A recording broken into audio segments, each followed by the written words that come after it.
Romeo and Juliet, a tale of eternal love. An intimate retelling for peaceful dreams. Beloved listener, as you prepare for peaceful slumber, let me share with you the most enchanting love story ever told. Whispers of Verona's Heart. In the depths of the night, when the world grows quiet and dreams begin to stir, let me tell you a tale that has captured hearts for centuries. This is not merely a story of two young lovers, but a journey into the very essence of love itself. As you rest and listen, allow yourself to be transported to the romantic streets of fair Verona, where every cobblestone holds a memory and every breeze carries whispers of Romeo and Juliet. The dawn of destiny. The morning sun painted Verona's ancient walls with strokes of gold and amber as Romeo Montague walked the winding streets of his beloved city. His dark curls caught the early light, and his eyes, the color of warm honey, searched the horizon as if seeking answers to questions his heart had not yet formed. The marketplace was coming alive with vendors setting up their stalls, their voices a melodic symphony of morning greetings. The air carried the sweet perfume of fresh bread from the bakery and the delicate scent of jasmine climbing the city walls. Romeo paused beneath an arch of flowering vines, white petals floating down like nature's blessing. "Cousin," called a familiar voice. Benvolio, Romeo's trusted confidant, approached with concern etched on his kind face. "Why do you wander these streets alone before the sun has fully risen?" Romeo turned to his cousin, a melancholy smile gracing his features. "Ah, Benvolio, do you not feel it? This strange emptiness that fills the heart, making it both heavy and hollow at once?" "Speak plainly, dear Romeo," Benvolio said, joining him under the flowering arch. "What troubles your mind this fair morning?" "Love, my friend." "Or rather, the absence of it," Romeo sighed, his fingers absently tracing patterns on the ancient stone wall. "I dream of a love that would shake the very foundations of these city walls, a love that would make the stars themselves pause in their celestial dance to witness its beauty." Benvolio studied his cousin's face with brotherly affection. "You speak of love as if it were both salvation and torment. Is it not both?" Romeo's voice carried the weight of his contemplation. "Look around us, dear cousin. Even the morning light loves the stones of Verona, kissing each surface with golden tenderness. The flowers love the breeze that carries their fragrance through the streets. Yet here I stand, my heart yearning for a love I cannot name." A group of young women passed by, their laughter like silver bells in the morning air. Romeo barely noticed them, his gaze fixed on the distant hills where the sun continued its ascent. "Come," Benvolio said, placing a gentle hand on Romeo's shoulder. "Let us break our fast, and perhaps food will bring clarity to your troubled thoughts." As they walked through the awakening city, Romeo shared more of his heart's tumult.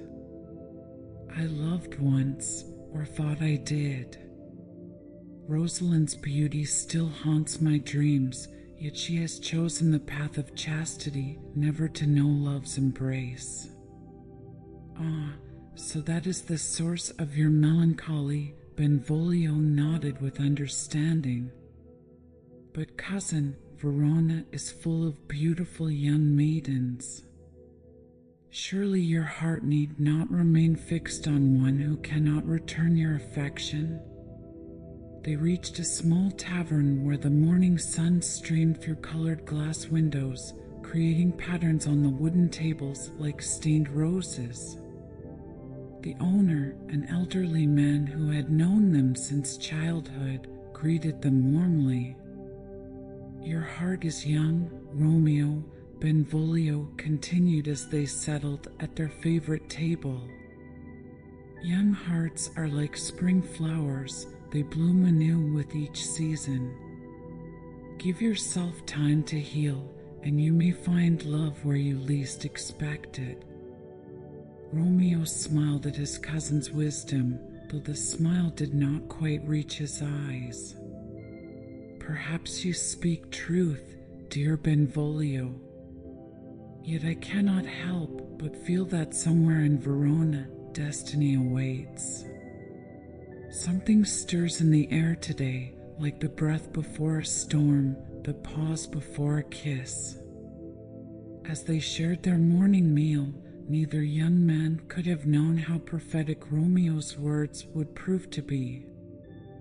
For at that very moment, in another part of Verona, young Juliet Capulet was awakening to what would be the most significant day of her life.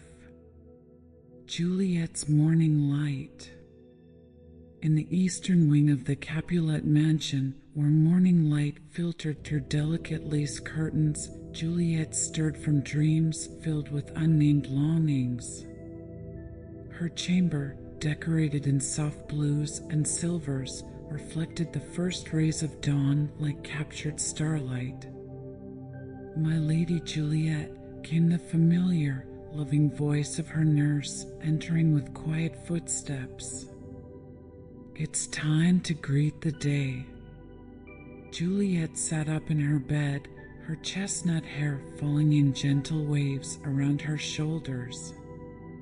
At 16, she stood on the threshold between childhood and womanhood, her face holding both innocence and wisdom in perfect balance. "Dear nurse," Juliet spoke, her voice still carrying traces of sleep, "I had the strangest dream. I was dancing with shadows, and each shadow wore a different mask. Yet one among them seemed to hold all the light of the stars within." The nurse smiled indulgently as she opened the heavy curtains fully, letting the morning light flood the chamber. "Dreams are the heart's way of speaking what the lips dare not say," she said, moving to help Juliet with her morning preparations. "And speaking of what lips dare not say, your mother wishes to speak with you about matters of great importance." Juliet rose from her bed, moving to the window that overlooked the family gardens. Below, roses of every shade bloomed in carefully tended beds, their morning dew sparkling like diamonds in the sunlight. What matters could be so important that they cannot wait for breakfast? Juliet asked, though something in her heart already knew the answer. The nurse began brushing Juliet's long hair with gentle strokes. "You are 16 now, my dove. The age when young ladies begin to think of marriage." Juliet finished the sentence, her voice barely above a whisper. She watched a butterfly dance among the roses below, its wings catching the light like stained glass. "But nurse, how can one think of marriage when one has never known love?" "Love comes in many forms, child," the nurse said wisely, her hands working deftly to arrange Juliet's hair. "Sometimes it strikes like lightning, and sometimes it grows slowly, like these roses in your mother's garden." Juliet turned from the window to face her beloved nurse, her eyes full of questions. "But how will I know, dear nurse? How will my heart recognize its true companion among all the masks and shadows of society?" The nurse paused in her work, taking Juliet's young face between her weathered hands. When the right love comes, my precious girl, your heart will sing a song it has known since before you were born. You will feel as if every moment of your life has been leading you to that single instant. Preparations for fate. Lady Capulet's chambers were a testament to nobility, with tapestries depicting ancient tales of love and war adorning the walls. The morning light streamed through stained glass windows, casting colored shadows that danced across the marble floor.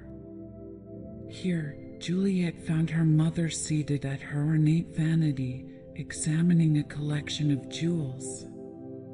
"Come, my daughter," Lady Capulet beckoned, her voice carrying both warmth and authority. "Sit with me a while." Juliet glided across the room with the grace her mother had instilled in her since childhood. She settled onto a velvet cushioned chair, her hands folded demurely in her lap. "My beautiful child," Lady Capulet began, lifting a string of pearls to catch the light, "tonight our house will host a feast, a celebration that will bring all of Verona's finest families beneath our roof. All save the Montagues, of course." Her lip curled slightly at the name of their ancient rivals. "Among our guests will be Count Paris," she continued, watching her daughter's reflection in the mirror. "A noble gentleman who has expressed particular interest in making your acquaintance." Juliet's heart fluttered like a trapped bird. "Mother, You are 16 now," Lady Capulet interrupted gently. "I was already married to your father and carrying you beneath my heart at your age. Count Paris is young, handsome, and comes from one of the finest families in Verona. Your father thinks most highly of him." The morning light caught a tear forming in the corner of Juliet's eye, making it sparkle like a diamond. "But I have never met him, Mother. How can I know if—" "Love grows, my dear," Lady Capulet said, rising to place the pearl necklace around her daughter's throat. "Like a garden tended with care and patience. Tonight you will meet Count Paris, and you will give him every courtesy. Watch how he carries himself, listen to his words, and perhaps you will find him worthy of your affections." The pearls felt cool against Juliet's skin, like drops of moonlight frozen in time. "Yes, Mother," she whispered, though her heart whispered other words she dared not speak. "The market's promise." Meanwhile, in Verona's bustling marketplace, Romeo walked with Mercutio, his most spirited friend, whose wit was as sharp as his sword. The morning had given way to a warm afternoon, and the air was thick with the scents of spices, flowers, and the promise of adventure. A feast at the Capulet mansion. Mercutio declared, his eyes sparkling with mischief. "And we, dear Romeo, shall attend." Romeo paused by a vendor's stall, absently touching the soft petals of a white rose. The Capulets would sooner draw blood than welcome a Montague beneath their roof. "Ah, but that is why God invented masks, my melancholy friend." Mercutio laughed, snatching up a piece of silk from another stall and draping it across his face. Behind a mask, even sworn enemies might share a dance, drink wine from the same cup, perhaps even fall in love. "Love," Romeo scoffed, though his heart quickened at the word. This morning I loved Rosalind, yet now her name feels like ashes on my tongue. Perhaps I am not meant for love at all. Mercutio grabbed Romeo's shoulders, spinning him to face a group of young women choosing ribbons from a merchant's display. Look there. Are they not like flowers in a garden, each one more lovely than the last? Yet you pine for a single closed bud who will never bloom for you. You speak of love as if it were a game, Romeo protested, though he couldn't help but smile at his friend's enthusiasm. All life is a game, dear friend, Mercutio declared, sweeping into an exaggerated bow that made nearby maidens giggle. And tonight we shall play the finest game of all, the masquerade. Come, we must find suitable disguises. Even your cousin Benvolio has agreed to join our revelry. As they moved through the market, selecting masks and appropriate attire for the evening's adventure, Romeo felt an unfamiliar lightness in his spirit. Perhaps Mercutio was right. Perhaps behind a mask, he might find a new beginning. But remember, Mercutio added, his voice suddenly serious, we must be like shadows at this feast. One wrong word, one revealed face, and our game becomes a deadly dance indeed. You need not remind me of the hatred between our houses, Romeo said softly, his hand moving to the hilt of his sword. Every child in Verona learns that lesson with their mother's milk. As the afternoon sun began its descent, casting long shadows across the marketplace, the two friends made their final preparations. Neither could have known that fate had already set its wheels in motion, that every step they took brought them closer to a destiny that would change not only their lives, but the very heart of Verona itself. The hours before twilight. The late afternoon sun cast long shadows through the high windows of Juliet's chambers, where an intimate gathering of women worked with practiced precision to prepare the young Capulet heir for the evening's festivities. The room hummed with quiet activity, maids moving like dancers in a choreographed performance, each knowing their role in this important ritual of transformation. Stand still, my little dove, the nurse instructed softly, her weathered hands gentle as they adjusted the elaborate gown that had been commissioned specifically for this night. The dress was a masterpiece of Venetian craftsmanship, layers of silver and azure silk cascading like a waterfall of starlight. Each pearl sewn into the bodice had been carefully selected to match the necklace Lady Capulet had bestowed that morning, their luminous surfaces catching the dying light. Isabella, bring the silver brush, the nurse called to a young maid with quick hands and keen eyes. And Maria will need more of those white blossoms for her hair.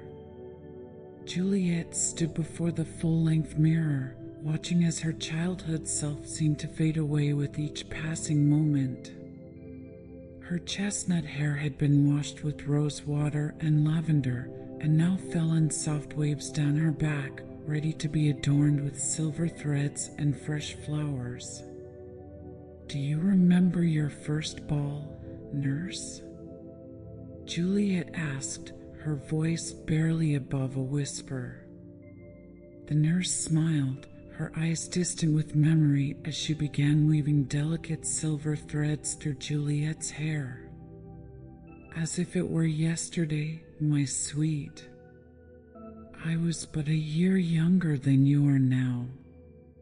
The air was thick with summer heat, and the musicians played so beautifully that even the stars seemed to dance. Did you know then? Juliet pressed, wincing slightly as a hairpin found its mark. About love, I mean. Did you know what it would feel like? The nurse's hands stilled in their work, and she met Juliet's eyes in the mirror. Ah, that's what's troubling you, isn't it? Let me tell you something about love, my precious girl. I was no older than you when I first met my husband at the flower market in the lower town. He was selling lilies, white ones, pure as fresh snow. Maria, the youngest of the maids, paused in her work with the flowers, clearly eager to hear the story. The nurse smiled indulgently and continued. The moment our eyes met across those lilies, something inside me shifted, like a key turning in a lock I hadn't known existed. All the poetry I'd heard, all the songs of love and longing suddenly made sense. My heart recognized him before my mind could catch up to what was happening. But how did you know it was real? Juliet asked, turning slightly to look directly at her nurse. How could you be certain it wasn't just excitement or the heat of the summer day?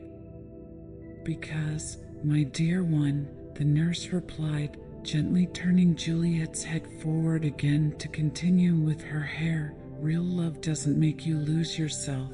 It makes you find parts of yourself you never knew were missing. Isabella, who had been quietly working on the dress's hem, spoke up. They say Count Paris has eyes like summer storms, she offered shyly, and that his smile has captured the hearts of half the noble ladies in Verona. And the other half haven't met him yet, Maria added with a giggle, carefully weaving another white blossom into Juliet's hair. Girls, the nurse chided gently, though her eyes twinkled with amusement. We're preparing a young lady for her first ball, not gossiping in the marketplace. Juliet closed her eyes, feeling the weight of the pearls against her throat, the whisper of silk against her skin. Tell me more about Count Paris, she requested softly. Not about his eyes or his smile, but about who he is. The nurse exchanged knowing looks with the maids before answering. Well, my dear, he is known for his generosity to the poor, and they say he has one of the finest libraries in Verona. He's educated, speaks several languages, and is said to be a skilled swordsman, though he prefers diplomacy to fighting.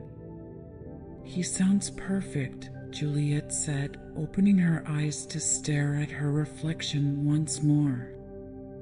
So why does my heart feel so uncertain? The nurse paused in her work, placing her hands gently on Juliet's shoulders. Because you have a wise heart, my little star. It knows that perfection in lists and perfection in love are two very different things. A knock at the chamber door interrupted their conversation.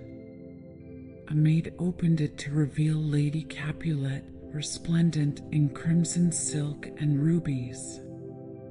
How are the preparations progressing? She asked, sweeping into the room with practiced grace. Almost complete, my lady, the nurse answered, adding one final white blossom to Juliet's hair. Just a few more moments. Lady Capulet approached her daughter, and for a moment, her carefully maintained composure softened. Oh, my Juliet, she breathed, reaching out to touch her daughter's cheek. You look like an angel descended from heaven itself.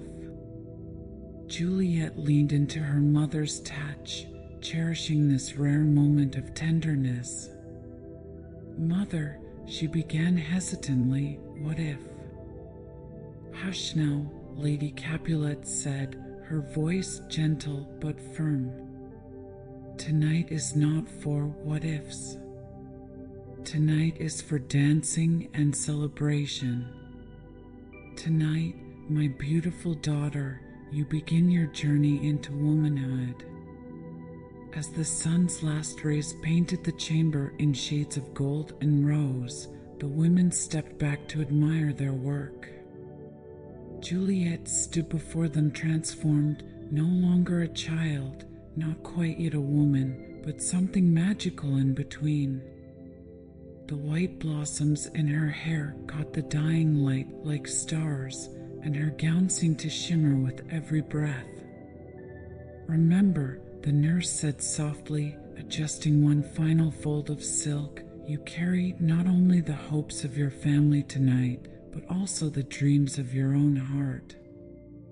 Listen to both, my dear one, but trust your heart to know the difference between them.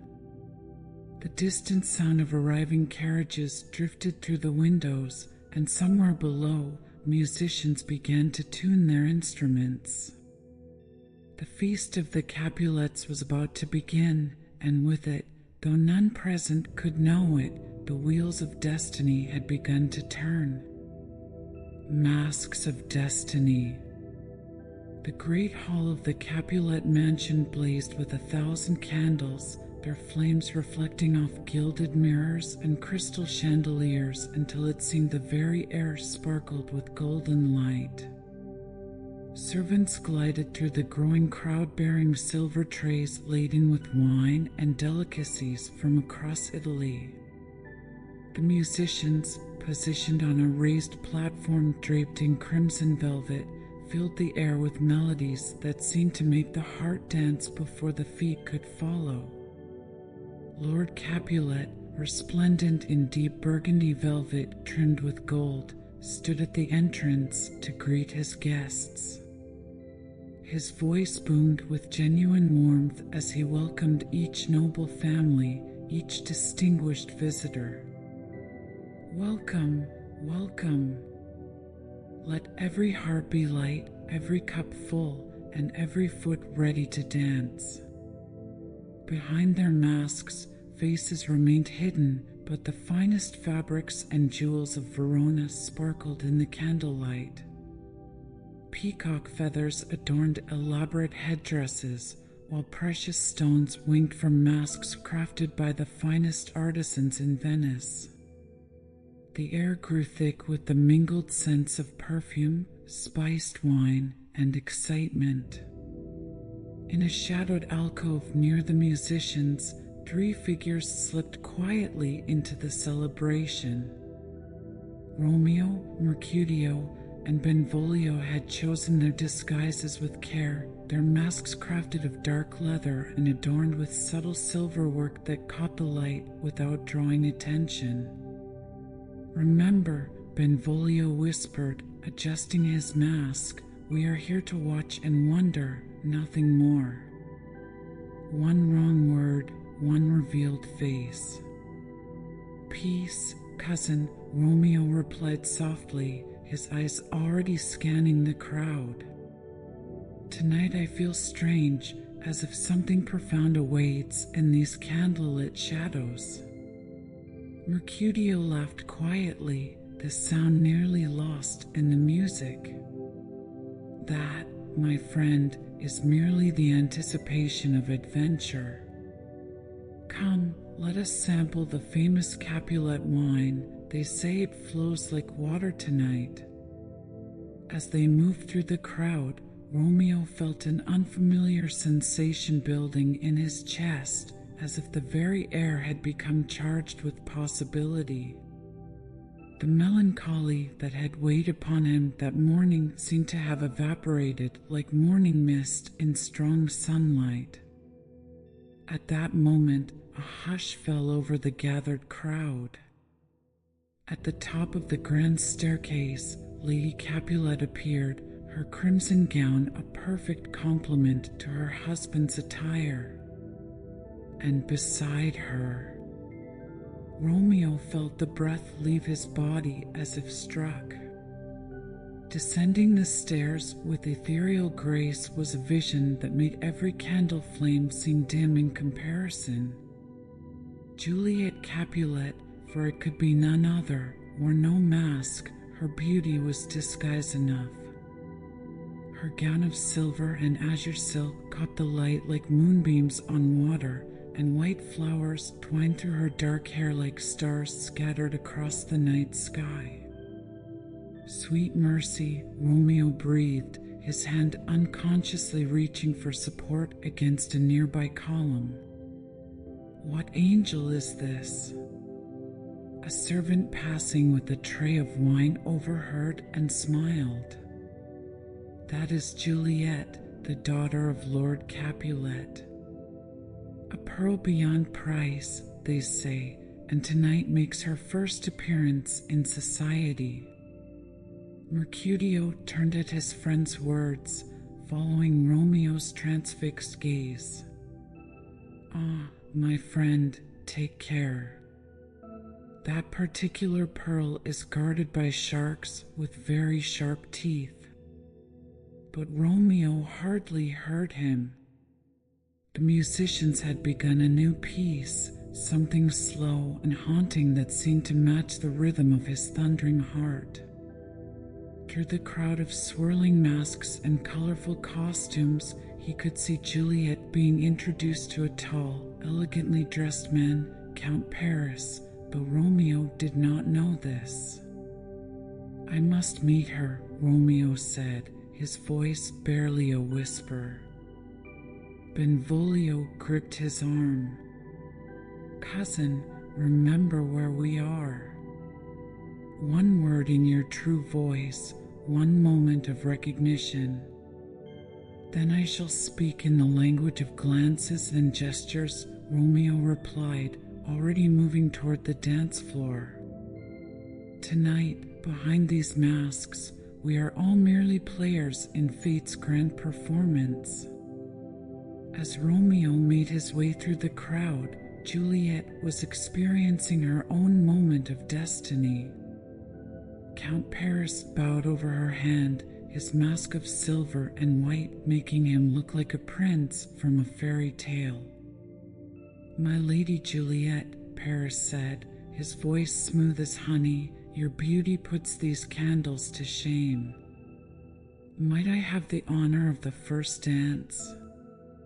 Juliet curtsied perfectly, just as she had been taught, but before she could answer, another figure appeared beside them. The stranger wore a simple dark mask adorned with subtle silver work, but something about his presence made Juliet's heart skip a beat. Forgive my interruption, Romeo said, his voice carefully modulated to hide any trace of his identity, but I believe the first dance was promised to me. Time seemed to pause. In that moment, as Romeo and Juliet's eyes met for the first time, the music, the crowd, even the very air around them seemed to hold its breath. Without a word, Juliet placed her hand in Romeo's outstretched one, and together they moved onto the dance floor. As they took their positions among the other dancers, Juliet whispered, I don't recall promising you a dance, sir. Some promises are made by fate, my lady, Romeo replied softly, long before we know we've made them. The music began, and as they moved together in the steps of the dance, both felt as if they had suddenly learned the steps to a dance their hearts had always known. Around them, the world continued to spin in its usual way. Guests laughed and chattered, wine flowed, candles flickered, but for Romeo and Juliet, time had crystallized into a perfect moment of recognition. Neither could know that from the shadows, multiple pairs of eyes watched their dance with varying degrees of concern and curiosity. The nurse, from her position near the refreshments, noted the grace with which the mysterious stranger led her charge. Mercutio and Benvolio exchanged worried glances, recognizing the telltale signs of their friend falling headlong into danger. And Tybalt, Juliet's fiery cousin, narrowed his eyes behind his gilt mask, certain there was something familiar about the stranger's bearing. But for now, in this candlelit moment, there were only two people in all of Verona, two hearts beating in time to music that seemed written for them alone, two souls recognizing each other across a divide that was both infinite and non-existent. The dance would end, as all dances must, but its echoes would reverberate through time, changing not only their lives, but the very fabric of Verona itself. For in this moment, behind masks and beneath candlelight, love had recognized itself, and nothing would ever be the same. Whispers in the candlelight. As the last notes of the dance faded into the perfumed air, Romeo and Juliet remained momentarily still, their hands joined, their hearts speaking volumes in the silence between them. The spell was broken by the sound of approaching footsteps, Tybalt, his mask of gold and crimson, catching the candlelight like flames. Cousin Juliet, Tybalt's voice carried an edge sharp as a sword. Your father requests your presence. And you, sir, he turned to Romeo, seem unfamiliar to me. What family claims you as their own? Romeo bowed deeply, careful to keep his voice modulated. I am but a humble admirer of beauty, good sir, blessed by fortune to attend this magnificent celebration. Before Tybalt could press further, Juliet intervened with the diplomatic grace instilled in her since childhood. Cousin, surely on a night of masks and revelry, we need not concern ourselves with names and lineages? The very purpose of masks is to free us from such constraints, is it not? Tybalt's eyes narrowed behind his mask, but years of training in courtly manners prevented him from causing a scene. With a stiff bow, he offered his arm to Juliet. Come, your father awaits. As Juliet was led away, she cast one last glance over her shoulder at Romeo. In that look was contained all the questions her lips dared not ask, all the words her heart longed to speak. Romeo watched her disappear into the crowd, his soul already aching with separation. Mercutio appeared at his side, a goblet of wine in each hand. I recognize that look, my friend, Mercutio said, offering one of the goblets. It's the same look a moth gives a flame just before it burns its wings. Then let me burn, Romeo replied softly, accepting the wine but not drinking. For I have never known such light. Across the hall, Lord Capulet's booming voice could be heard introducing Juliet to various noble families. She performed her duties perfectly, curtsying and smiling, speaking when spoken to, yet her mind remained fixed on the mysterious stranger whose touch had seemed to wake something sleeping in her soul. The nurse, ever watchful of her charge, noticed the distraction in Juliet's manner. Under the pretense of adjusting Juliet's gown, she whispered, That young man you danced with, do you know him? No more than I know my own heart, dear nurse, Juliet whispered back, and yet, somehow, far better. The evening continued its elaborate choreography of social niceties. More dances were performed, wine flowed freely, and laughter echoed off the gilded walls. Yet beneath this festive surface, currents of destiny continued to pull Romeo and Juliet into each other's orbits. They stole glances across the crowded room, each look carrying the weight of unspoken words. When chance brought them near each other, their hands would brush as if by accident, each touch sending sparks of recognition through their bodies. Finally, as the musicians began a particularly lively pavane, Romeo found himself once again near Juliet. This time, he spoke barely above a whisper, his words meant for her ears alone. "My lady, might I find you later, when the crowds have thinned? There are words my heart must speak, though my tongue fears to form them." Juliet's reply was equally soft, her eyes never leaving the crowd before them. "The East Garden has a balcony that overlooks the rose beds. The moon lights it well on nights such as this. And is this balcony watched by guards, or by eyes keen to protect such a treasure?" A slight smile graced Juliet's lips. "The only guards are the stars themselves, and they have kept lovers' secrets since time began." Their conversation was interrupted by Count Paris claiming Juliet for another dance, but the words hung in the air between them like perfume, a promise, a possibility, a destiny waiting to unfold. As midnight approached, the great hall began to empty. Lords and ladies, their masks hiding yawns behind elaborate decorations, made their farewells. Romeo, Mercutio, and Benvolio slipped away as quietly as they had come, though Romeo's heart remained behind, counting the minutes until he could return.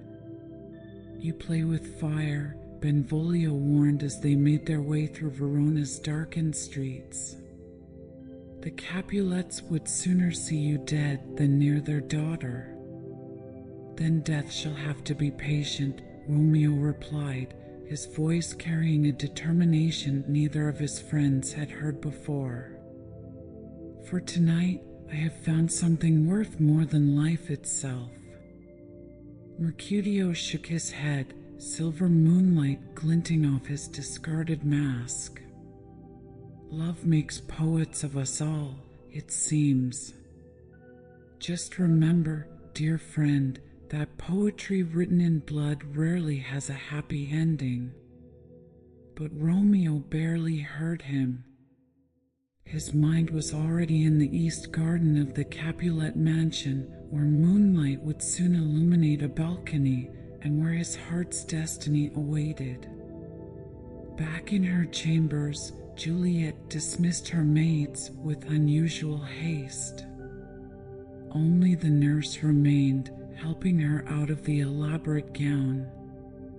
"Child," the nurse said softly, "I saw how you looked at that masked stranger, and I saw how he looked at you. Be careful with your heart. Mystery often wears an appealing mask, but what lies beneath might bring pain." Juliet turned to her beloved nurse, her eyes shining with something that made her look both younger and older than her years. "But isn't that what you told me about love?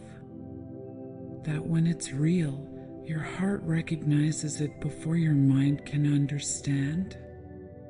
The nurse sighed, gathering the discarded gown. "Yes, my dove. But sometimes the heart's recognition brings more than just love. Sometimes it brings destiny itself, with all its sharp edges and deep shadows." As the nurse left, Juliet moved to her window, looking out at the moonlit garden below. The balcony beckoned, its marble surface gleaming like silver in the night. Soon, she would discover what lay beneath the mask of her mysterious dancer.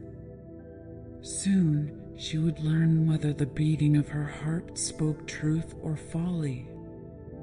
But for now, she waited, counting stars to pass the time, each one a promise of what was to come. Moonlit confessions. The night had deepened like wine in a crystal goblet, rich and dark, scattered with stars that seemed to pulse with the rhythm of young hearts. The Capulet gardens lay silver-touched beneath the full moon, roses nodding their heavy heads in a gentle breeze, their perfume rising like incense to the heavens. Romeo moved through the shadows like a spirit, his feet barely disturbing the gravel paths. He had discarded his mask, but its impression lingered on his soul. Tonight, he was neither Montague nor enemy, but simply a heart following its truest compass. The garden walls had proved no obstacle to one driven by love's determination. Each handhold, each precarious foothold seemed to have been placed by fate itself, guiding him to this moment. As he reached the shelter of a great oak tree whose branches stretched toward the famous balcony, Romeo paused, his heart thundering in his chest. Above, Juliet's chamber glowed with soft candlelight. A shadow moved across the illuminated windows, and then the balcony doors opened silently. Juliet emerged, her ball gown replaced by a simple white nightdress, her dark hair falling loose about her shoulders. She moved to the balcony's edge like a dream taking form from moonlight and longing. "Stars," she whispered to the night, unaware of her hidden audience, "how can you shine so steadily when my heart trembles like a caught bird? How can the world remain so unchanged when everything within me has shifted?" She leaned against the marble balustrade, her face lifted to the moon. "Oh, mysterious dancer, who are you?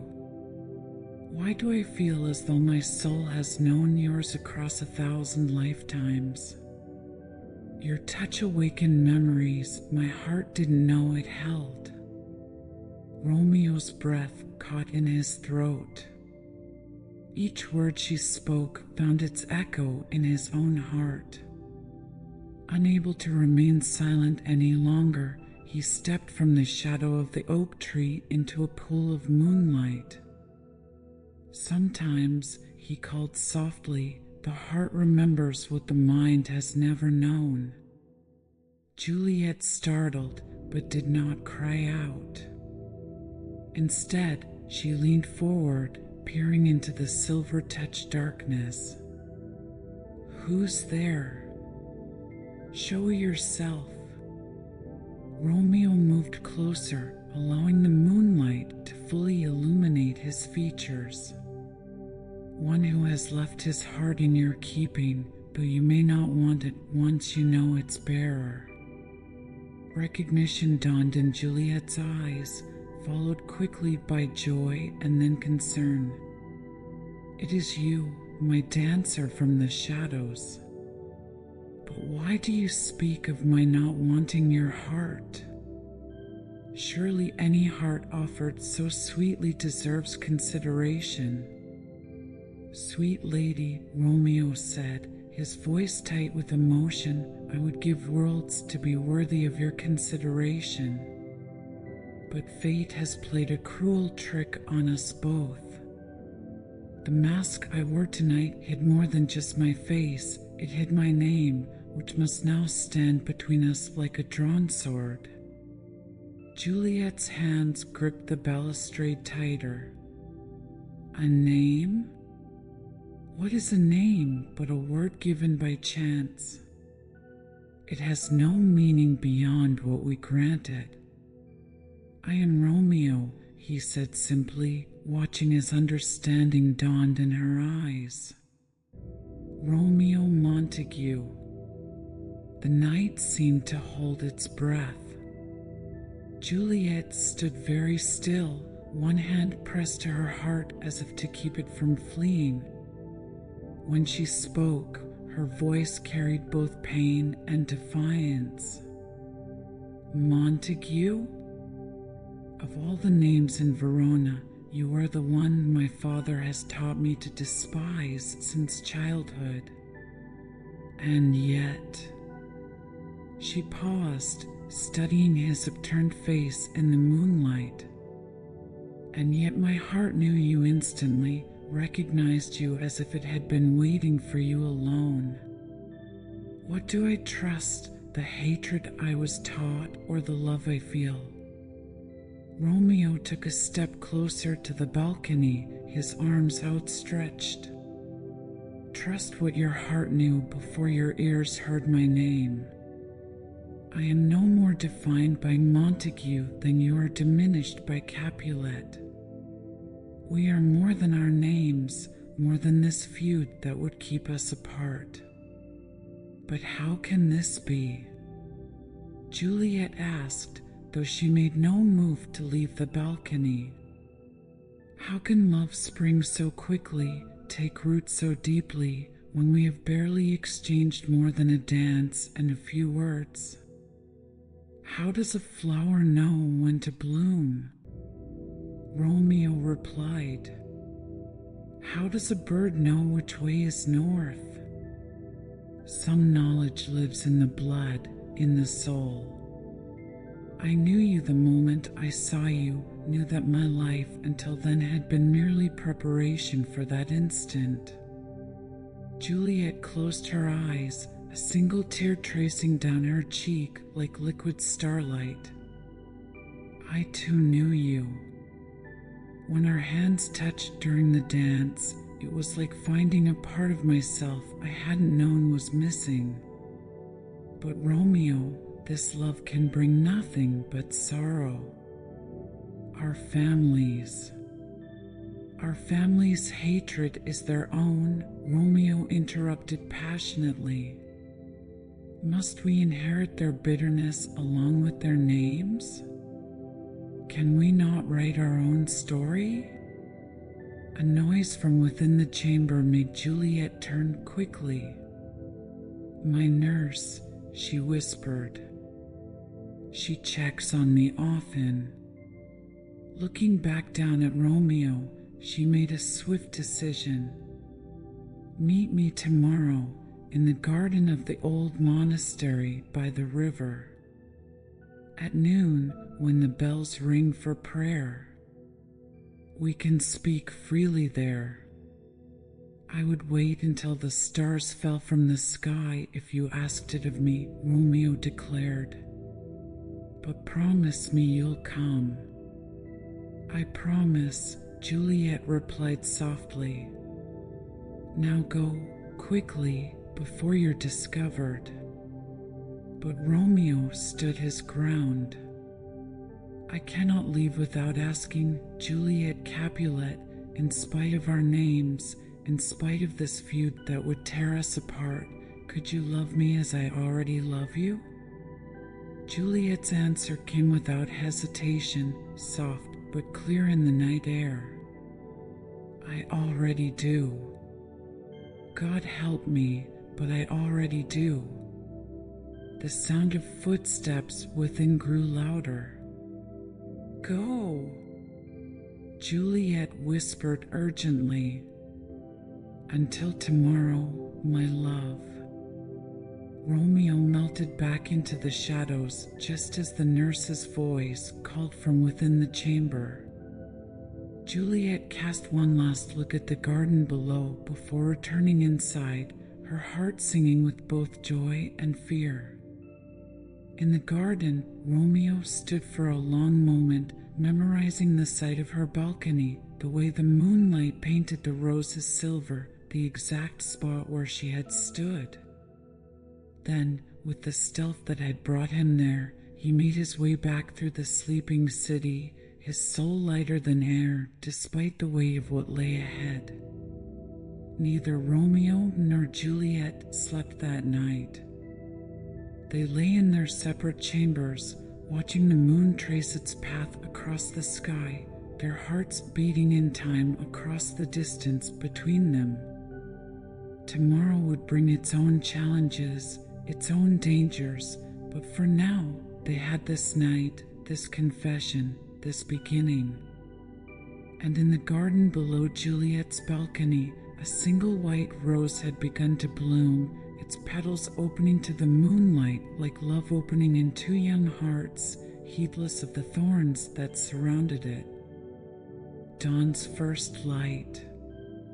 The first hints of dawn were painting the eastern sky in delicate shades of rose and gold when Romeo finally returned to the Montague estate.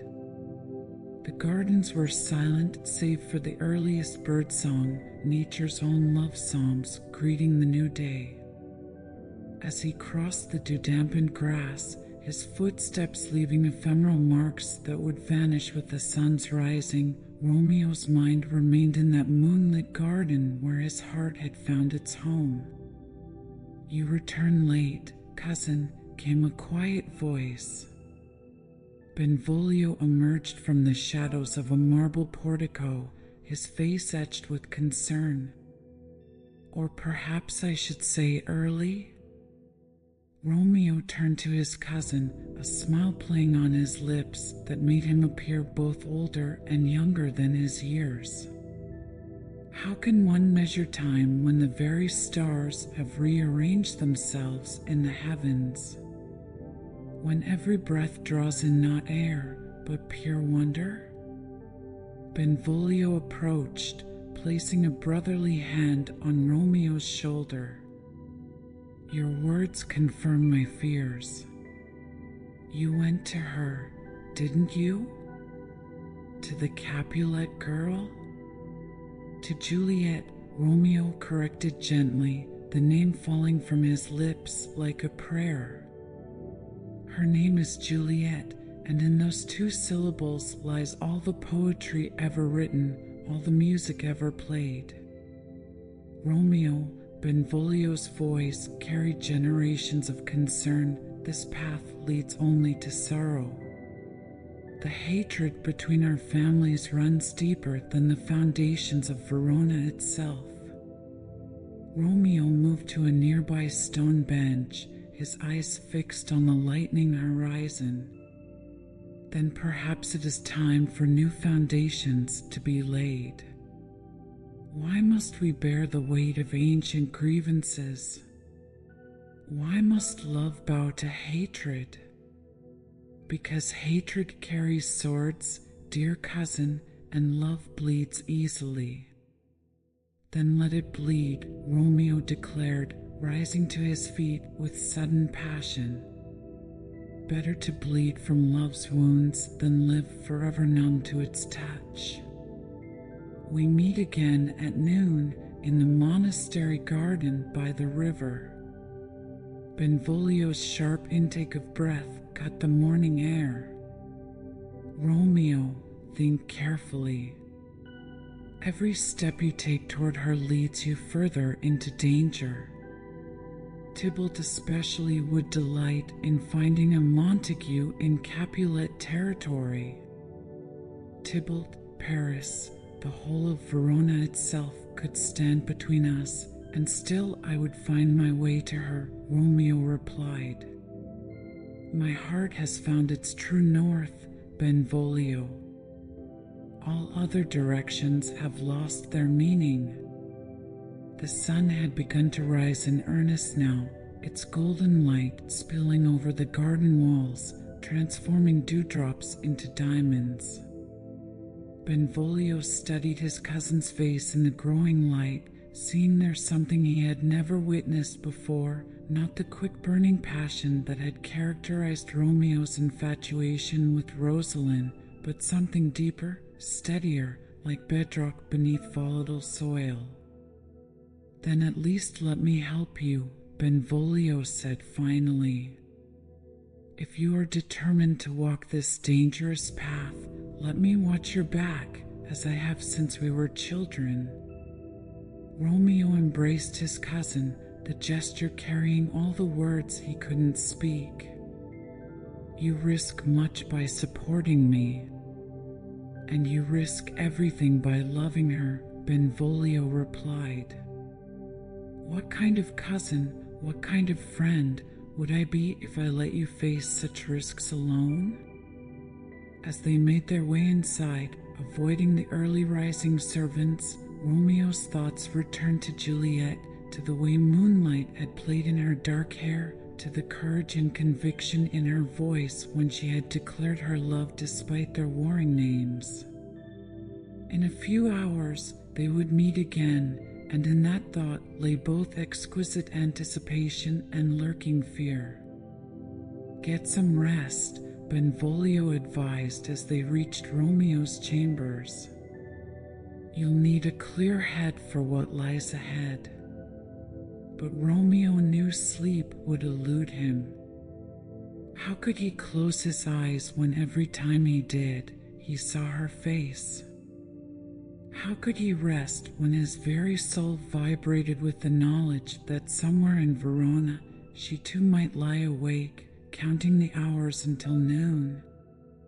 Instead, he moved to his writing desk, pulled out parchment and quill, and began to write. The words flowed like water, like blood, like truth itself. "My dearest Juliet, the only hours have passed since I stood beneath your balcony.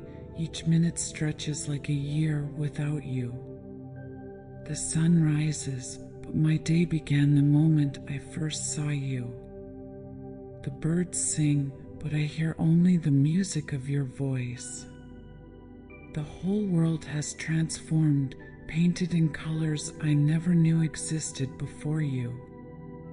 He wrote until the sun had fully risen, filling page after page with declarations of love, with promises, with dreams of a future where Montague and Capulet were just names, carrying no more weight than the morning mist that was even now burning away in the strengthening light. In her own chamber, Juliet too had found sleep impossible. She stood at her window, watching the same sunrise, her heart reaching across Verona to where she knew Romeo must be. The nurse had asked no questions about her midnight visitor, but Juliet had seen the knowledge and worry in her old friend's eyes. "Romeo," she whispered to the dawn, testing the forbidden name on her tongue, feeling its sweetness, its danger, its destiny. Romeo Montague. The name that should have tasted of hatred instead filled her mouth with honey. How strange that a single dance, a few moments of conversation, could overturn a lifetime of taught animosity. How wonderful that love could bloom so quickly, taking root in soil that generations had salted with bitterness. As the morning light grew stronger, Juliet began to prepare for the day ahead, each action filled with new meaning. Every gesture was a step closer to noon, to the monastery garden, to him. She chose a simple dress of pale blue, remembering how he had looked at her in her ball gown and wondering if he would find her as beautiful in modest cloth as he had in silk and pearls. The morning passed with excruciating slowness. Breakfast with her parents was an exercise in control, every bite tasting of secrets, every polite conversation masking the thundering of her heart. Lord Capulet spoke of Count Paris, of future arrangements, of alliances and advantages, while Juliet nodded and smiled, all the while feeling as though she might burst with the truth that burned inside her. "You seem distracted, child," her mother observed as the meal drew to a close. "Did the excitement of last night's feast disturb your sleep?" "A little, mother," Juliet replied carefully. "I thought I might walk in the monastery gardens today to clear my head. The sisters sometimes let young ladies sit among their roses and medicinal herbs." "A wise choice," Lady Capulet approved. "The quiet will do you good. Take your nurse, of course." Of course, Juliet agreed, though she had already planned how to secure a few moments of privacy in the garden. Her nurse loved nothing more than to gossip with Sister Magdalene about remedies and recipes. It would be easy enough to slip away during their conversation. As the morning bells began to ring across Verona, two hearts in different parts of the city beat faster, counting the chimes, measuring the moments until they could beat in harmony once again. Love, newborn but already stronger than the ancient stones of Verona itself, pulled them toward each other like lodestones finding true north. The stage was set for their second meeting, but fate, that greatest of dramatists, had other actors waiting in the wings. The peaceful monastery garden would soon become the setting for a scene that would change not only their lives, but the very fabric of Verona's future. The monastery garden. The monastery garden was a haven of peace in the heart of turbulent Verona, its high stone walls enclosing a world where time seemed to move more slowly, more thoughtfully. Medicinal herbs grew in careful rows, their pungent scents mixing with the sweeter perfume of roses that climbed the ancient walls. Bees moved lazily from blossom to blossom, their gentle humming a counterpoint to the distant murmur of prayers from the chapel. As the noon bells began to ring across the city, Romeo slipped through the garden's small side gate, his heart keeping time with each resonant chime. He had taken care with his appearance, choosing clothing that was fine enough to honor the occasion, but simple enough not to draw attention. A single white rose, plucked from his mother's garden, was tucked carefully in his doublet. The garden was not empty. It never was at this hour. Several sisters moved among the herb beds, their black habits stark against the greenery as they gathered plants for their healing work. A few elderly citizens sat on stone benches in the sun, their whispered prayers mixing with the drone of bees. Romeo found a quiet corner near an ancient olive tree, its gnarled trunk and silver leaves offering both shade and discretion. Minutes passed like hours as he waited, each movement at the garden gate catching his attention, each flutter of a habit making his heart leap. And then, finally, she appeared. Juliet entered with her nurse, who immediately became engaged in conversation with a stout sister about the proper time to harvest lavender. Moving with careful casualness, Juliet drifted away from their conversation, seemingly absorbed in admiring the roses that climbed the garden walls. She was dressed simply today, her ball gown replaced by a dress of modest blue cotton, her hair bound back with ribbons instead of pearls. To Romeo's eyes, she had never looked more beautiful. This was Juliet as she truly was, not the jeweled daughter of House Capulet, but the girl whose heart had recognized his across a crowded room. Their eyes met across the herb beds, and the rest of the world seemed to fade away. Moving as if drawn by invisible threads, they made their way toward each other, using the paths between the beds to approach without drawing attention. They met beneath the olive tree, its ancient branches offering a canopy of silver-green privacy. "You came," Romeo breathed, drinking in the sight of her. "Did you doubt I would?" Juliet's voice was barely above a whisper, but it carried all the warmth of the summer sun above them. "I doubted everything except my love for you," Romeo replied. "The sun rising, the earth turning, even my own name, everything seems uncertain except how I feel when I look at you."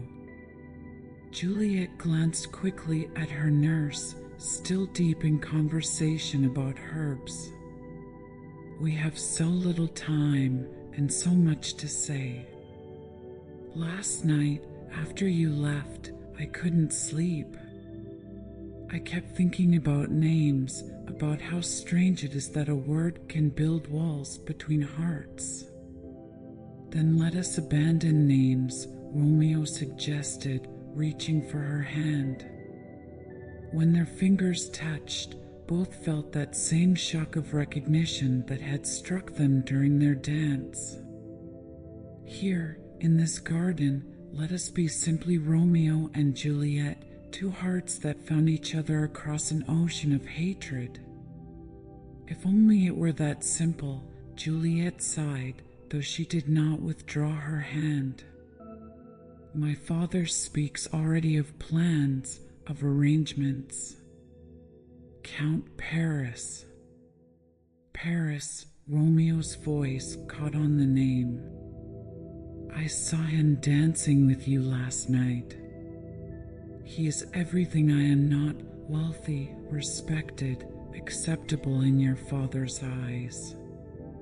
He is a stranger, Juliet said firmly. A man I have never met before last night, yet one to whom my future is to be handed like a parcel changing hands. But you... She looked up at him, her eyes full of wonder. You I have known forever, though we only met yesterday. How is that possible?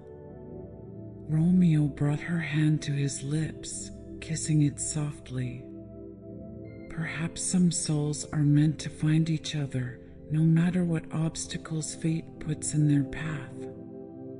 Perhaps love is stronger than hatred, than family feuds, than all the barriers that would keep us apart. But how? Juliet asked, her voice catching. How can we possibly find a way through this maze of hatred and expectation? Every path seems to lead to sorrow.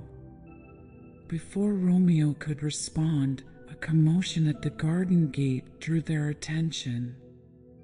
Tybalt's voice, sharp with authority, cut through the peaceful afternoon air. Cousin Juliet? Your father sent me to escort you home.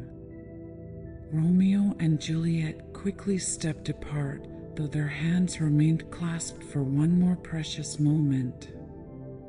Tonight, Romeo whispered urgently.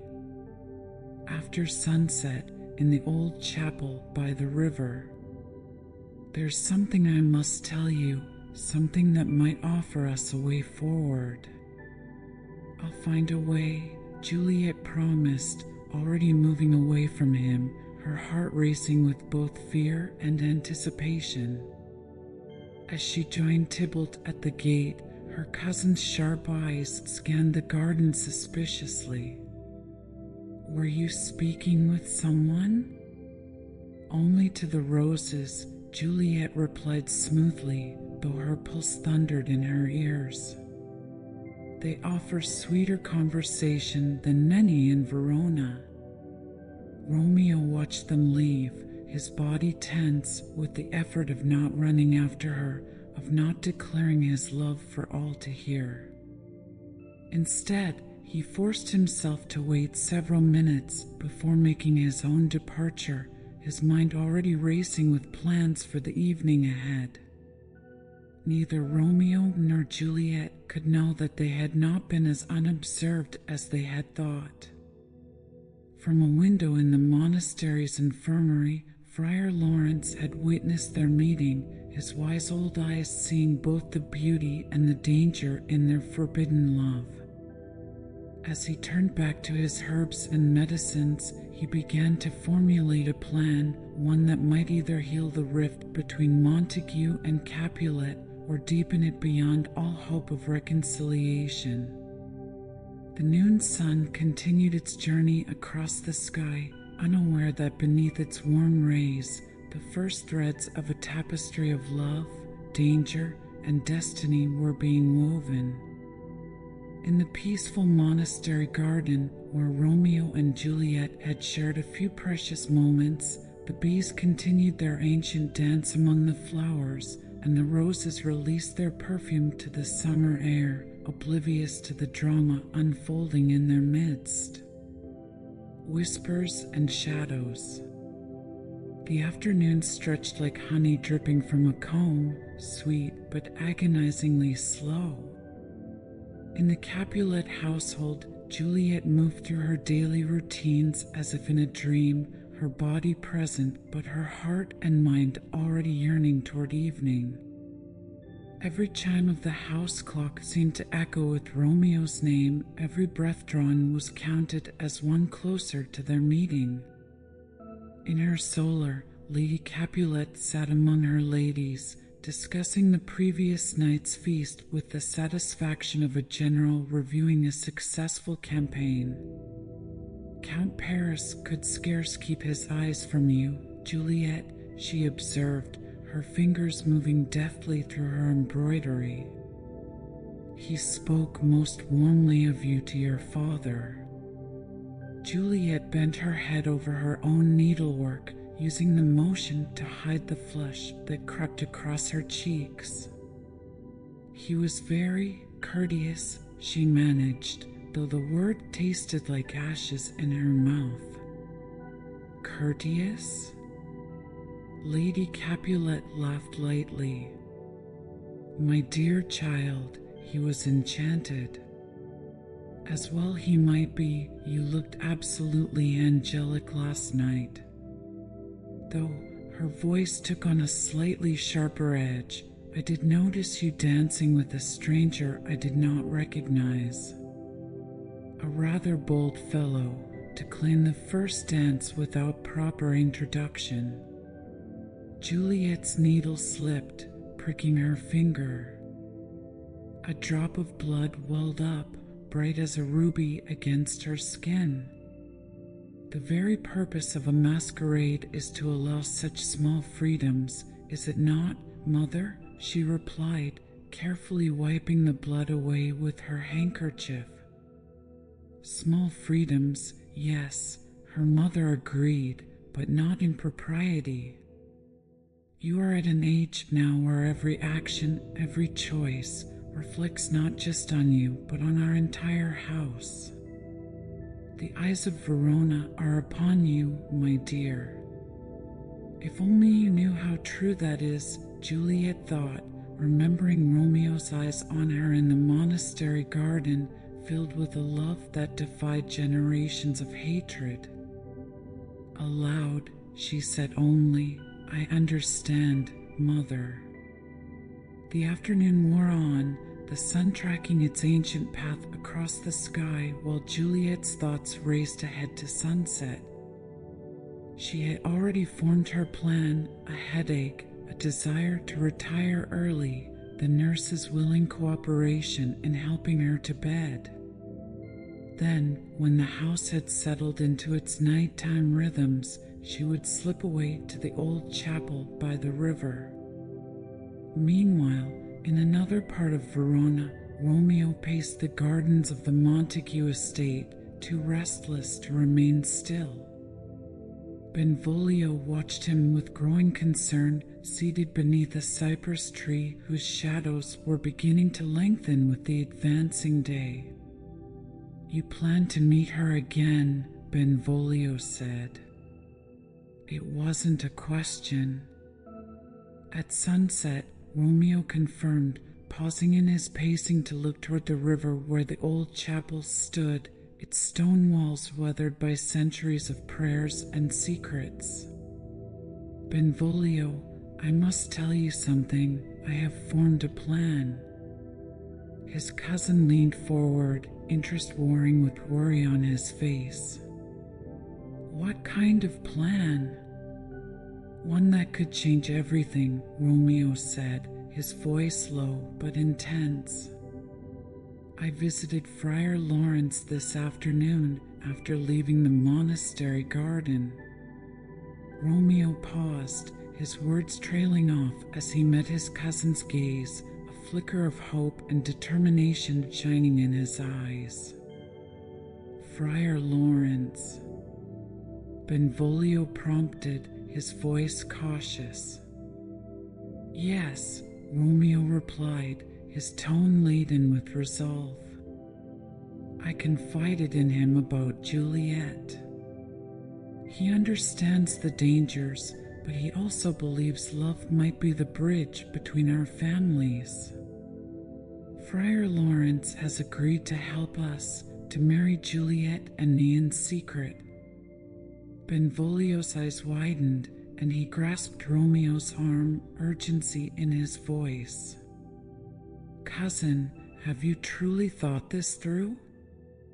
A secret union could provoke even greater wrath between Montague and Capulet." Romeo looked away, his face shadowed.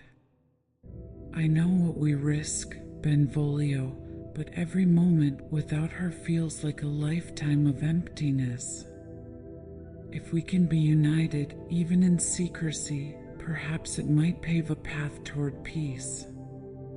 Benvolio let out a slow breath, a mixture of admiration and trepidation crossing his features. "Then you are resolved. I can see it in your eyes." He shook his head, but a small smile broke through. "If there's one soul bold enough to face the fury of Verona, it would be you, cousin." Romeo clapped Benvolio on the shoulder, relief softening his face. "Thank you, Benvolio. Knowing I have you by my side, and this gives me strength. Tomorrow, Juliet and I will meet Friar Lawrence at dawn, and by day's end we shall be bound by love, regardless of the chains our names have forged." The setting sun painted the sky with hues of gold and crimson, casting its last rays over Verona's ancient walls as the two cousins shared a moment of solidarity. They knew not what storms might come, but they felt the stirring winds of change. For better or worse, Verona would never be the same. Vows in the morning mist.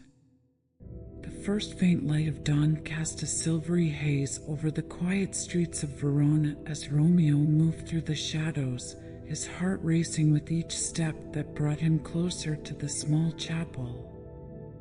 The air was cool and damp, carrying the scent of the river and the faint rustle of trees in the breeze. As he neared the ancient walls of the monastery, a figure emerged from the mist, wrapped in a dark cloak, her face hidden beneath a delicate hood. "Juliet," Romeo whispered, his voice barely more than a breath, as he reached her side. She lifted her head, a smile lighting her face, and in her eyes he saw the same fire, the same defiance of fate that blazed within his own soul. "Romeo," she replied softly, her hand finding his, their fingers intertwining as if they were two parts of the same whole. "I was afraid you would not come." "And live a lifetime of regret?" he answered, pulling her closer. "I would move heaven and earth to be here with you now. If love is a sin, then let us be sinners together, for I will forsake no part of this joy." As they entered the dim interior of the chapel, Friar Lawrence awaited them, his expression a mixture of solemnity and hope. The candles cast flickering shadows over the stone walls, and the scent of incense hung heavy in the air, mingling with the sweet fragrance of the roses Juliet had braided into her hair. She looked ethereal, like a creature born of moonlight and stardust, and Romeo's heart ached with the beauty of her presence. "Are you both prepared for what lies ahead?" Friar Lawrence asked, his voice gentle yet firm. "The road you choose is fraught with danger and deceit. Once you take these vows, there is no turning back. Romeo tightened his grip on Juliet's hand. I have never been more certain of anything in my life, Father. My heart belongs to Juliet, and no hatred or division can tear it from her. And Juliet echoed, her voice steady, though her eyes shone with emotion, will love him until my last breath, through any trial that may come.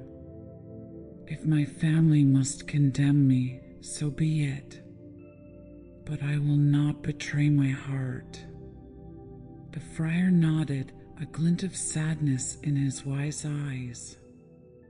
He motioned for them to kneel before him, their hands still entwined as he raised his own in blessing. In the presence of the heavens and all that is sacred, I join you both in the union of marriage, he intoned, his voice resonant in the quiet chapel. May your love shine as a light to others, though you must bear its weight alone. The vows passed between them like promises forged in fire. Each word was a thread binding their fates, weaving their lives together with a strength that defied all worldly obstacles. As they rose, Friar Lawrence placed his hands upon their heads, a final blessing, a prayer for peace in a world bent on tearing them apart. They looked at each other, eyes filled with the thrill and terror of what they had just done. The first rays of dawn spilled through the chapel's stained glass, casting colors across their faces, reds, golds, and blues as vibrant as the love they felt within. Let this day be the beginning of our future, Juliet whispered, her voice trembling with joy. Whatever may come, we face it together. Together, Romeo vowed, his voice as unbreakable as the bond they had just created. Hand in hand, they slipped from the chapel into the world beyond, their secret wedding a heartbeat in the silence of dawn. And as they disappeared into the mist, the sun rose upon Verona, heralding a new day that held the promise of their love and the peril of the world they had defied. Shadows of a secret.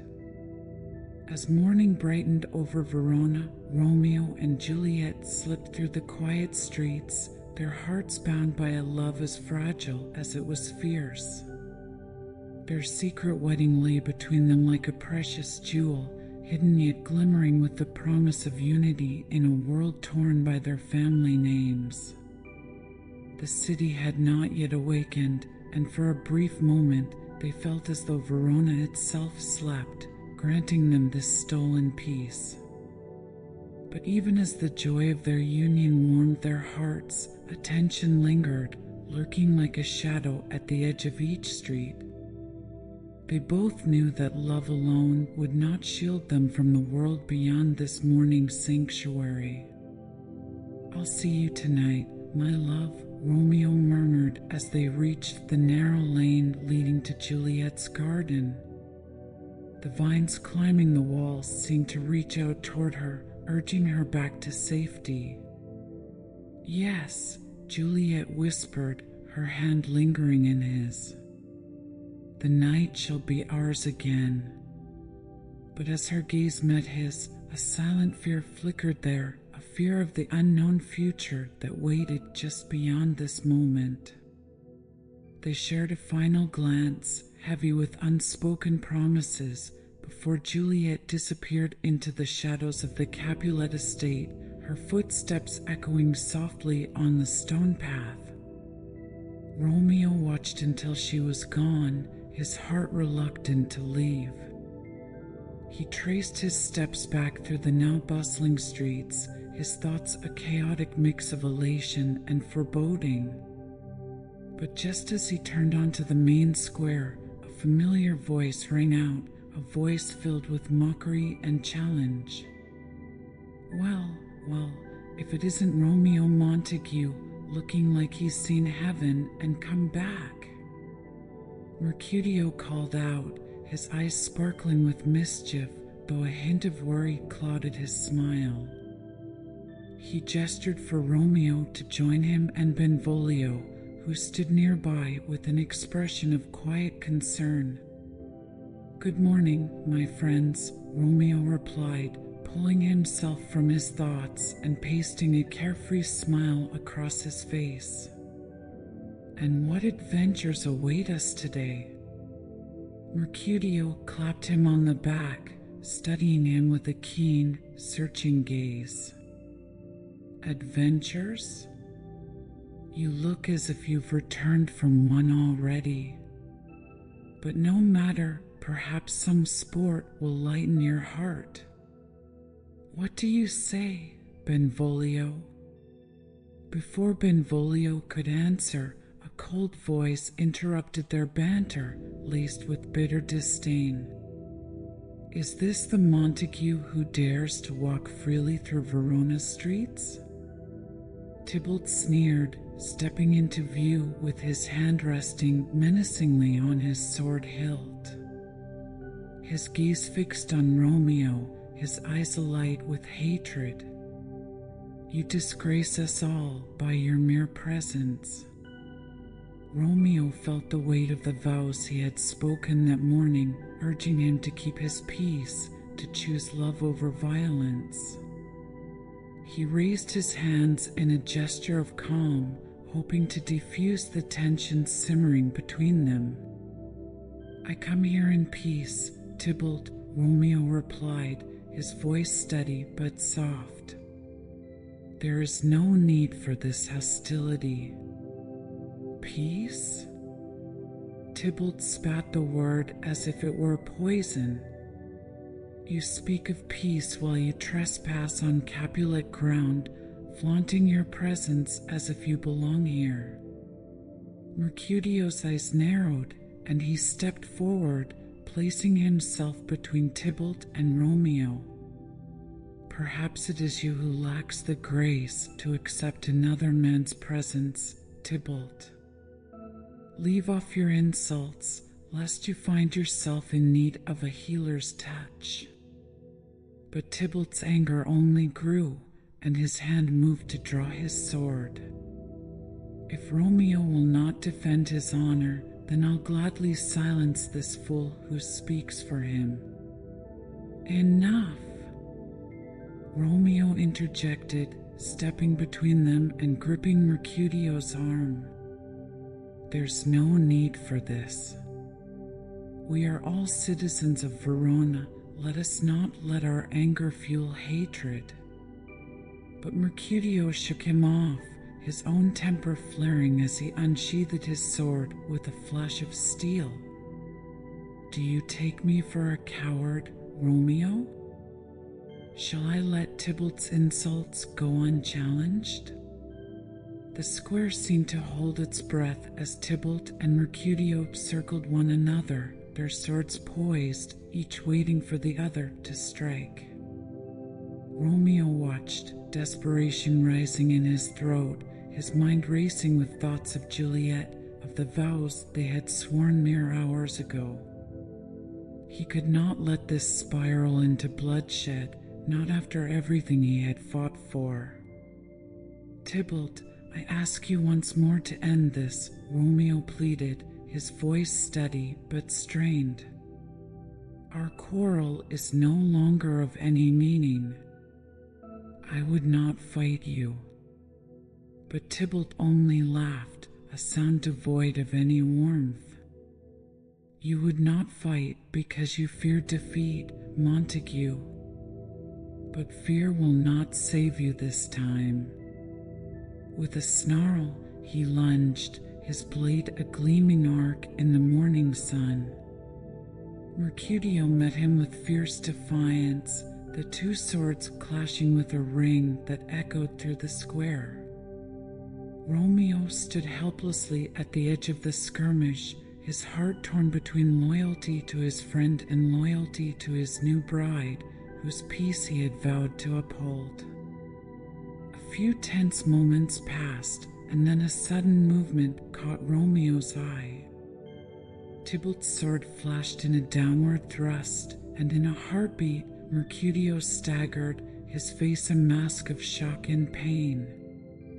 He fell back, clutching his side as blood began to stain his clothes. "No!" Romeo cried, rushing to his friend's side as Tybalt stepped back, a grim satisfaction on his face. Mercutio's hand trembled as he reached for Romeo, his voice faint but laced with bitterness. "A plague on both your houses," he murmured, his eyes already glazing as the light began to fade from them. Romeo felt the weight of his friend's final words settle over him, a heavy cloak of grief and fury. The peace he had fought to preserve was shattered, broken like glass beneath his feet. He looked up at Tybalt, a cold fire igniting in his eyes. "You have taken something precious from me," he said, his voice barely more than a whisper, but filled with a deadly calm. "For that, I cannot forgive you." And before he knew it, his own sword was in his hand, his heart hardened by the bitter realization that, for all his hopes, he could not escape the hatred that bound their families. Tybalt barely had time to react before Romeo's blade found its mark and the life drained from his rival's eyes. A silence fell over the square, broken only by the distant murmurs of onlookers who had witnessed the tragic scene. Benvolio, his face pale with horror, gripped Romeo's arm, pulling him back to reality. "Romeo, we must go," he urged, casting nervous glances at the gathering crowd. "The prince will show no mercy for this. You must flee." But Romeo could hardly hear him over the pounding of his heart, still reeling from the whirlwind of emotions that had torn through him. His thoughts turned to Juliet, to the fragile bond they had just forged and the promises he had broken in a single, fateful moment. With one last, haunted look at the blood-stained ground, he allowed Benvolio to lead him away, disappearing into the maze of Verona streets. The echoes of swords and sorrow followed him, a relentless reminder that he could no longer deny the war that had been awakened within his own heart. The sun climbed higher in the sky, casting harsh light over the square where love and loss had clashed in tragic unity. And as Verona's bells told the news of another life lost, Romeo knew that his path had forever changed, marked by blood and bound by the unforgiving hand of fate. A messenger in the shadows. The distant chime of Verona's bells echoed through the Capulet estate, but within the cool, shaded halls, Juliet remained oblivious to the tragedy that had unfolded in the city square. She sat by her chamber window, watching the sun inch across the sky, her heart soaring with the memory of the vows she and Romeo had spoken that morning. Each minute seemed an eternity, but tonight she reminded herself they would be together again. A knock at the door interrupted her daydreams, and her nurse bustled in, a mixture of excitement and nerves on her face. "My lady," the nurse began, her voice wavering. "There are troubling things being whispered in the streets. They say a terrible fight broke out between Tybalt and Mercutio in the square." Juliet's heart skipped, a strange chill crawling up her spine. Tybalt? Mercutio? She gripped the edge of her chair, her voice faltering. "What happened, nurse?"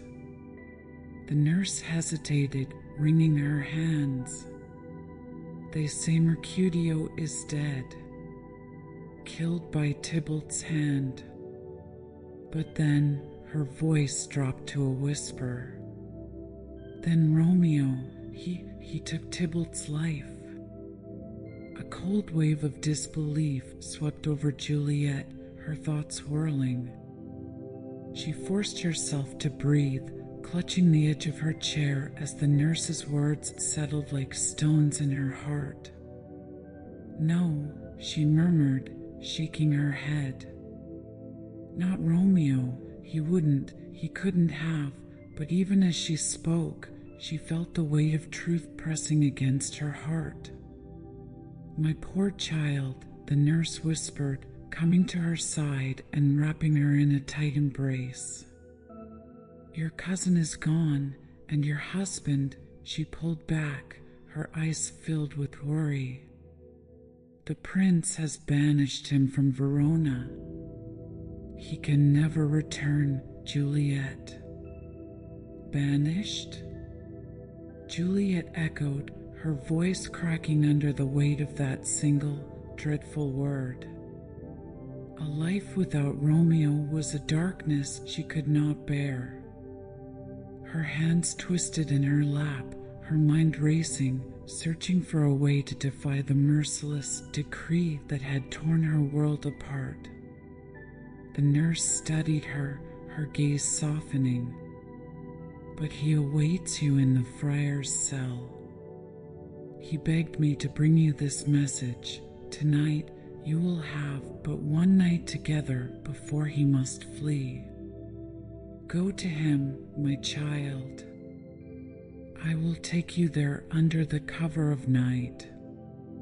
Juliet nodded, determination flooding her veins. She knew the danger, but it was nothing compared to the ache of never seeing Romeo again. Whatever remained of their love, however fragile and finite, she would grasp it with all her strength. As twilight deepened over Verona, Juliet and the nurse stole away from the Capulet estate, veiled by the darkening sky. Shadows gathered as they moved through the narrow streets, their footsteps soft against the cobblestones. The air was thick with tension, the recent violence lingering like a ghost in the night. When they reached the friar's small cell, Juliet paused, taking a steadying breath before stepping inside. There, silhouetted in the flickering candlelight, was Romeo, his face etched with anguish and remorse. At the sight of her, his expression softened, and he moved toward her, gathering her in his arms as though he could shield her from the pain they both bore. "Juliet," he whispered, his voice breaking.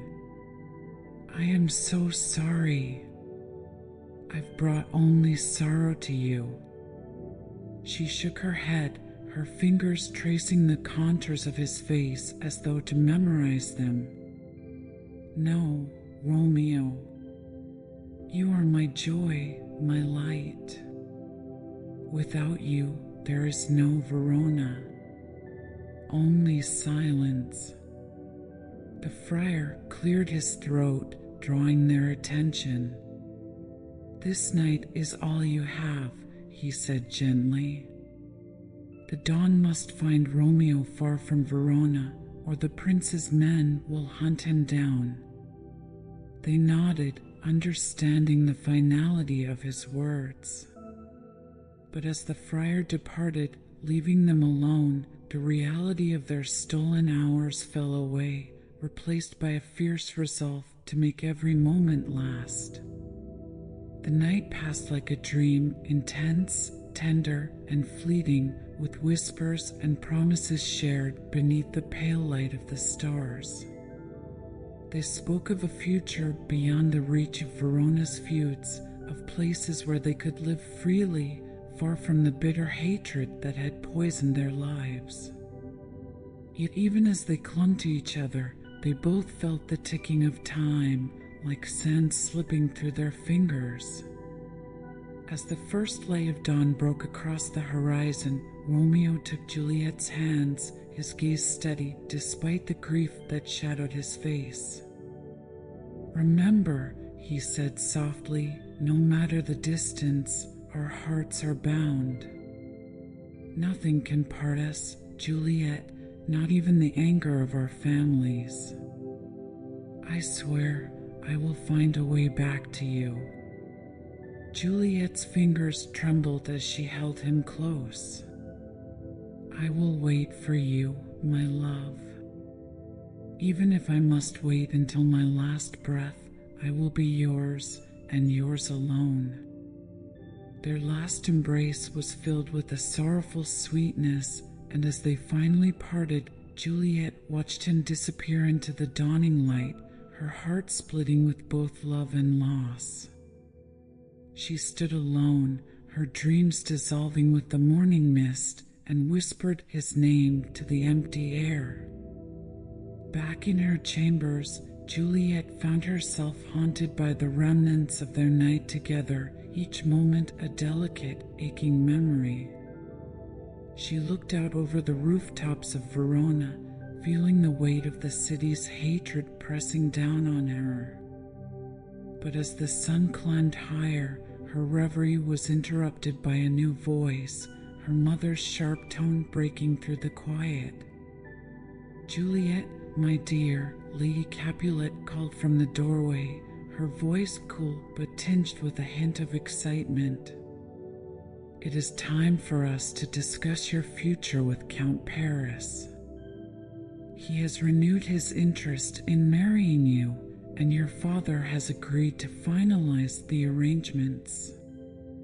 Juliet turned, her face pale, her eyes wide with disbelief. "Mother, no. I cannot marry Paris." Lady Capulet's expression darkened, her brows knitting in confusion and frustration. "Do not speak such nonsense, Juliet. Paris is a fine match, and this union will bring honor to our family. You must set aside these childish whims." "But I am already married," Juliet thought, her throat tight with the words she could never say aloud. Her heart raced as she struggled to find a way to resist, but her mother's gaze was unyielding. "Your father will hear no objections," Lady Capulet continued, her voice softening only slightly. "We have all suffered much, Juliet. This marriage will bring peace and stability." Juliet's mind whirled, desperation clawing at her heart. She could not betray Romeo, yet she saw no escape from the fate her family had chosen for her. Feeling trapped, she forced herself to meet her mother's gaze, summoning what little resolve she had left. "Give me some time," she said, her voice barely above a whisper. "I need to think." Lady Capulet nodded, though her expression remained suspicious. "Very well. But remember, Juliet, you have a duty to your family." As her mother left, Juliet felt the walls of her world closing in. She turned back to the window, her mind racing. There was only one person who could help her now, one who understood the secrets she carried. When she reached Friar Lawrence's cell later that day, her face was drawn with sorrow and fear. The friar looked up, his own face shadowed by the events that had unfolded. "Juliet," he said, concern etched into every line of his face. "What brings you here in such distress?" "Friar Lawrence," she whispered, her voice breaking. "My father, my mother, they've arranged for me to marry Count Paris. But I am already wed to Romeo." Her eyes filled with tears and her voice trembled. "Please, help me. I cannot betray my husband." The friar's face grew grave as he considered her plight. He placed a comforting hand on her shoulder, his mind working swiftly. There may be a way, but it is dangerous and fraught with uncertainty. I will do anything, Juliet replied, desperation thick in her voice. Anything to avoid betraying Romeo. With a nod, Friar Lawrence went to his shelf and retrieved a small vial filled with a clear liquid. He held it out to her, his gaze steady.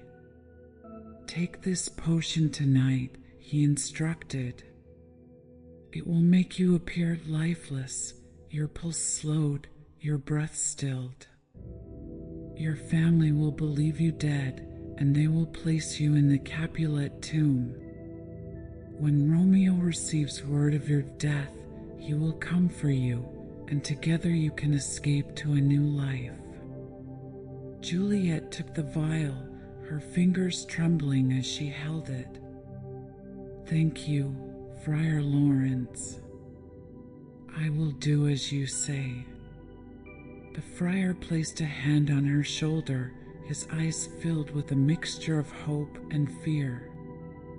Be brave, Juliet, and trust that love may yet conquer even the deepest of tragedies. As Juliet left, her heart beat with a strange blend of hope and trepidation. She knew the risks, but for the chance to be with Romeo, she would brave any danger. And as the sun dipped toward the horizon, Juliet returned to the Capulet estate, clutching the vial in her hand, her last hope of defying the fate that sought to separate them. A heart's final gamble. As night descended over Verona, Juliet slipped into her chamber, the tiny vial hidden in her trembling hand. Her mind whirled with the plan that had taken root, a plan so daring and fraught with risk that it seemed more like a tale from one of the ancient tragedies she had once read. But it was her only hope, her one chance to escape a future without Romeo. She moved to her bedside, her gaze lingering on the delicate vial in her palm. Its clear liquid shimmered faintly in the candlelight, seeming almost to hold a heartbeat of its own. The friar's words echoed in her mind, "This potion will make you appear as if death has claimed you, yet in truth you will merely sleep." She closed her eyes, clutching the vial to her chest, and took a slow, steadying breath. "If it will bring me to Romeo, then I shall face even the depths of darkness," she whispered to herself. Juliet brought the vial to her lips, her pulse pounding as she tilted her head back and drank the potion in one swift motion. The taste was bitter, chilling, and a sudden dizziness flooded her senses. She barely had time to lay herself on the bed before a heavy numbness crept over her, pulling her into a dark, dreamless slumber. The last image in her mind was of Romeo's face, his smile vivid in her memory as the world faded to black. Morning dawned cold and silent over the Capulet estate. When Juliet's nurse entered her chamber to wake her, she found her young mistress still, pale as marble, her eyes closed as if in peaceful sleep. The nurse gasped, a wail of anguish escaping her lips as she shook Juliet, desperate to stir some sign of life. But Juliet lay unresponsive, her skin cool, her breathing faint as death itself. The nurse's cries quickly summoned Lady Capulet and Lord Capulet, who stood frozen, disbelief and grief mingling on their faces as they looked upon their daughter, lifeless on her bed. "What curse is this?" Lord Capulet murmured, his voice hollow as he clutched his wife's trembling hand. "Our only child, taken from us before her time." Lady Capulet's sobs echoed through the halls, mingling with the servants' hushed whispers. Soon the entire household was in mourning, draping the walls in black cloth and lighting candles in honor of their beloved daughter. In the Capulet tomb, an ornate and solemn chamber carved into Verona's hillside, preparations were made. Juliet's body, adorned in a simple white gown, was laid on a stone platform.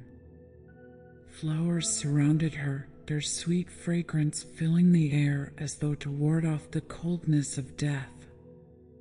Her family's last farewell would be this somber vigil, a ritual that would seal her fate if all went according to plan. Meanwhile, miles away in Mantua, Romeo sat in a humble room, pacing as he waited for word from Verona. Each moment felt like an eternity, each breath fraught with longing and fear.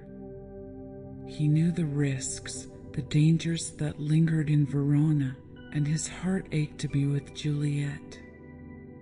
Finally, the sound of hurried footsteps brought him to the door, where Balthasar, his loyal servant, appeared, his face ashen with grief. "Romeo," Balthasar stammered, his voice choked. "I bring sorrowful news from Verona. Lady Juliet, she is dead. They have laid her in the Capulet tomb." For a moment, Romeo felt as if the ground had fallen away beneath him. The world seemed to collapse into silence, and a crushing weight pressed down on his chest. "No, no, this cannot be," he whispered, shaking his head in disbelief. "She was my life, my very soul." He fell to his knees, his hands shaking as he clenched them into fists. But as despair consumed him, a grim resolve took hold, a resolve that carried him to his feet. "If she is gone, then I shall join her," he murmured, his voice quiet but unyielding. He turned to Balthasar, his gaze fierce. "Prepare my horse. I ride to Verona tonight." With a final, haunted glance at Mantua, Romeo set out, his mind filled with only one thought: if Juliet lay in death's embrace, then he would not be far behind. As dusk fell over Verona, Romeo arrived at the tomb, his heart a storm of agony and defiance. In his hand, he carried a vial of his own, a deadly poison he had procured along the way, the means by which he would join Juliet in eternal rest. He pushed open the heavy iron gate, his footsteps echoing through the cold, silent chamber as he approached the stone platform where she lay. There she was, shrouded in flowers, her skin pale, her form unmoving. He knelt beside her, his fingers trembling as he brushed a stray lock of hair from her face. In the candlelight, she looked as beautiful as he remembered, her face serene, untouched by the violence of the world they had tried so desperately to escape. "My dearest Juliet," he whispered, his voice breaking.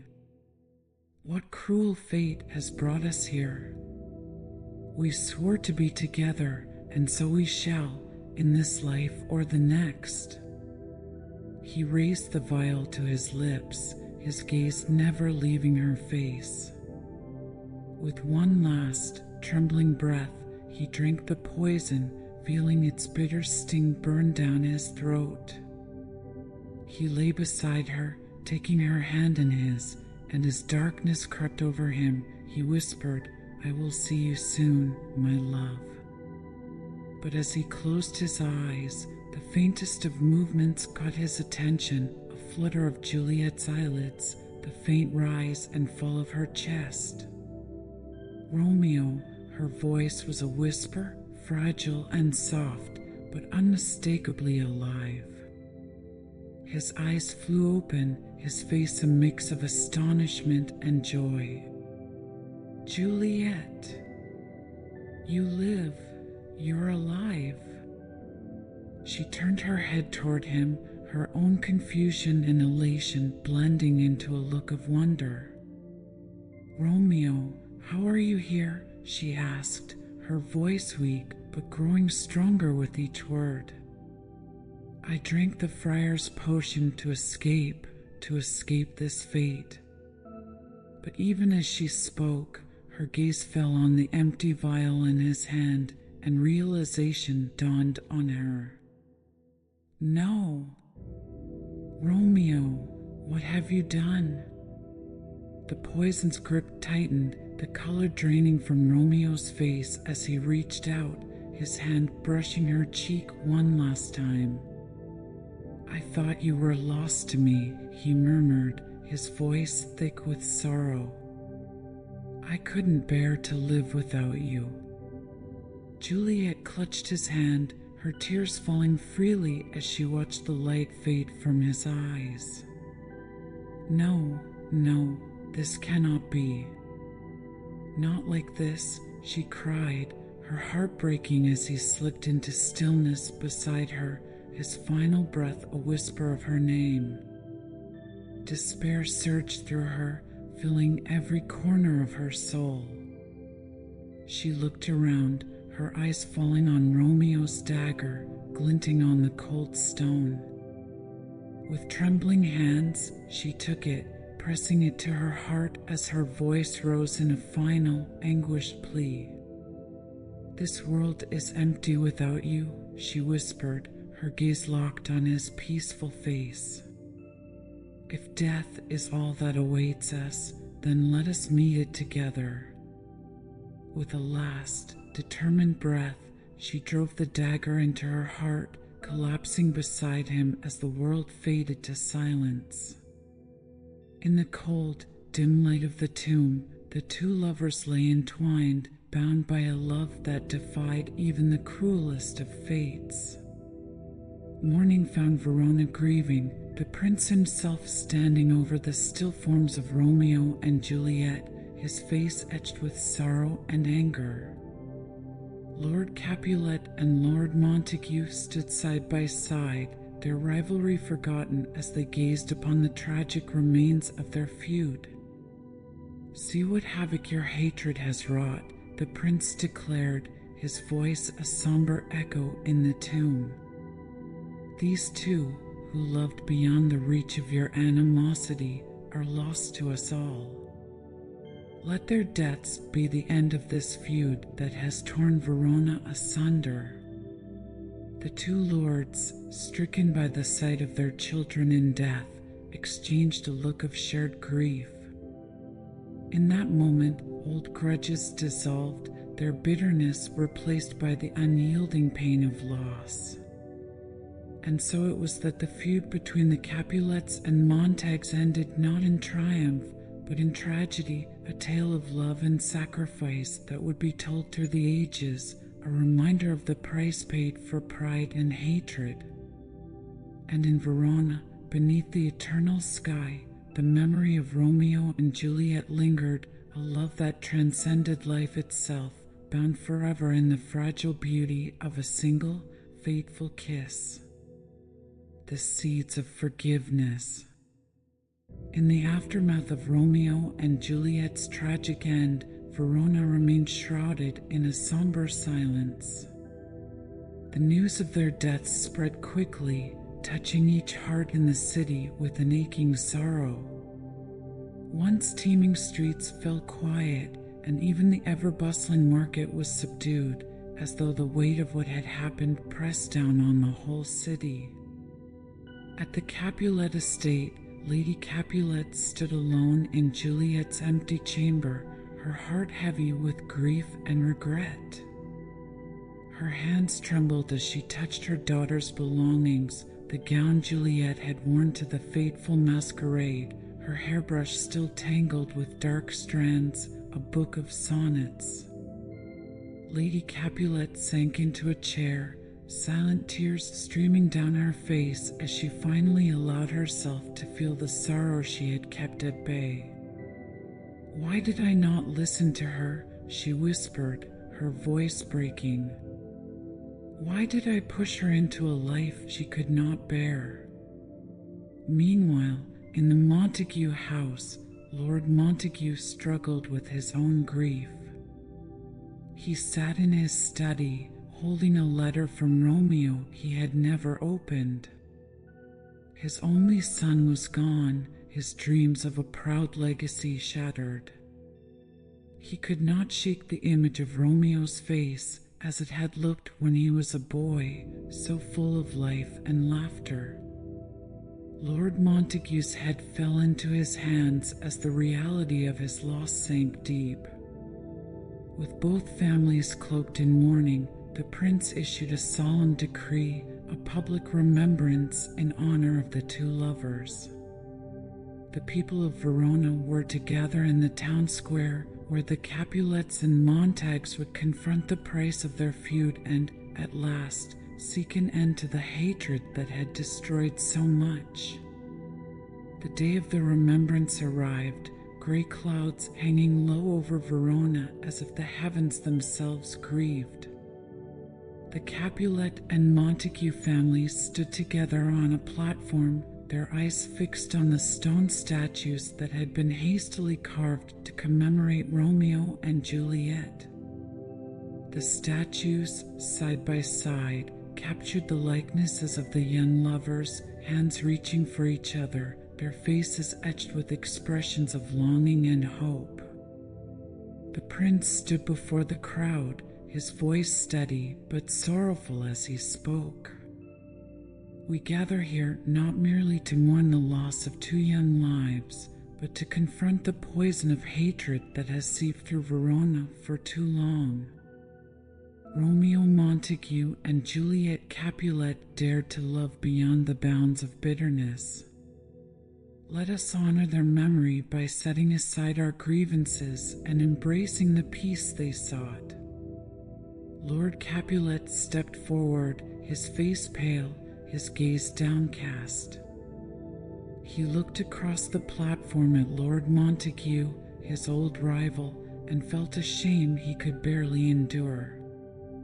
With trembling hands, he reached out, his voice thick with emotion. Old friend, old enemy, no words can erase what we have done to one another, nor the pain we have caused. But I extend my hand to you now, in the name of our children. Let this be the end of our enmity. Lord Montague took a shaky breath, his grief-ravaged eyes meeting Capulets. He grasped the offered hand, feeling both the weight of their shared sorrows and the tentative hope that peace might still be possible. I accept, for the sake of Romeo and Juliet, he replied, and for all that we have lost. Their handshake was met with a murmur of relief from the gathered crowd, a cautious joy that spread through the people like sunlight breaking through storm clouds. The two houses, once bitter rivals, now stood united in their grief and in their desire for peace. Months passed, and slowly Verona began to heal. The Capulet and Montague estates were often visited by each other's families, tentative bonds forming as memories of Romeo and Juliet softened old wounds. Lady Capulet would visit Lady Montague in the afternoons, bringing flowers and stories of Juliet's childhood, while Lady Montague shared tales of Romeo's youth. The two women, who had once been strangers in their own city, found solace in each other's presence, and their shared grief became the foundation of an unexpected friendship. Even the streets of Verona seemed transformed. Where once people whispered in fear of violence, there were now conversations of reconciliation and unity. The Capulet and Montague servants mingled in the marketplace, sharing their grief and newfound hope with one another. Verona was, at last, a city seeking peace. Friar Lawrence, whose heart had been heavy with guilt, found his spirits lifted as he witnessed the change in the city. He took it upon himself to tend to the garden at the Capulet tomb, planting roses and lavender around the resting place of the young lovers. Each morning, he would kneel and say a quiet prayer, asking for forgiveness and peace. One evening, a year after Romeo and Juliet's deaths, the Capulet and Montague families gathered once more in the town square. A statue had been erected in their honor, more splendid than the simple stone figures that had stood before. The new statue showed Romeo and Juliet in a loving embrace, their expression serene, united in a way they had not been able to achieve in life. The people of Verona gathered to witness the dedication of the statue, led by the prince, who spoke with solemn reverence. These two young hearts were taken from us far too soon, their lives forever a reminder of the power of love and the price of hatred. Let this statue be a symbol to us all, a reminder to cherish one another, to forgive, and to strive for peace.